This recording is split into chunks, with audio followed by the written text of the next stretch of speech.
IPL 2026 ముగిసిన వెంటనే Virat Kohli, Rohit శర్మను Indian జెర్సీలో చూడాలని ఫ్యాన్స్ ఎంతో ఆతృతగా ఉన్నారు.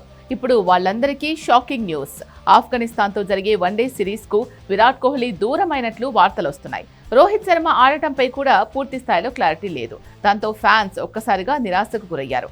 తొడ కండరాల గాయంతో విరాట్ కోహ్లీ వన్డే సిరీస్కు అందుబాటులో ఉండడు అంటూ బీసీసీఐకు చెందిన ఒక అధికారి చెప్పినట్టు నేషనల్ మీడియాలో కథనాలు వెలువడుతున్నాయి. కోహ్లీ గాయంతో జూన్ 13 నుంచి ధర్మశాల వేదికగా ప్రారంభమయ్యే భారత్ ఆఫ్ఘనిస్తాన్ వన్డే సిరీస్కు దూరమవుతున్నట్లు తెలుస్తోంది. రోహిత్ శర్మ స్క్వాడ్ లో ఉన్నప్పటికీ ఆడతాడో లేదో అన్నది స్పష్టత లేదు. ఫిట్నెస్ ఆధారంగా మాత్రమే రోహిత్ సిరీస్ లో పాల్గొంటాడని చెప్తున్నారు. ఇటీవల ముగిసిన ఐపీఎల్ 2026 లో విరాట్ కోహ్లీ అద్భుతమైన ఫామ్ కనబర్చాడు. ముఖ్యంగా గుజరాత్ టైటాన్స్ తో జరిగి ఫైనల్స్ లో 75 పరుగులతో నాట్అవుట్ గా నిలిచిన జట్టు విజయంలో కీలక పాత్ర పోషించాడు. ఫైనల్స్ లో తొడ కండరాల సమస్యతో కోహ్లీ బ్యాటింగ్ సమయంలో కొంత ఇబ్బంది పడడం కూడా చూశాం.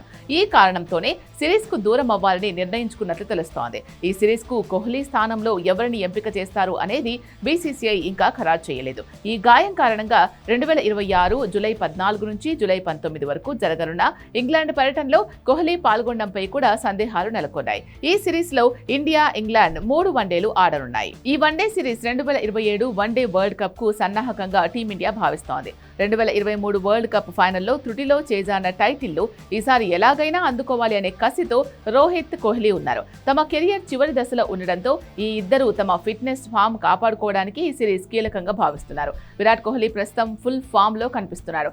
ఐపీఎల్ 2026 లో రాయల్ ఛాలెంజర్స్ బెంగళూరు వరుసగా రెండోసారి టైటిల్ గెలవడంలో కోహ్లీ కీ రోల్ పోషించాడు. టోర్నమెంట్లో 675 రన్స్ చేసి ఆర్సీబీ టాప్ స్కోరర్ గా నిలిచాడు.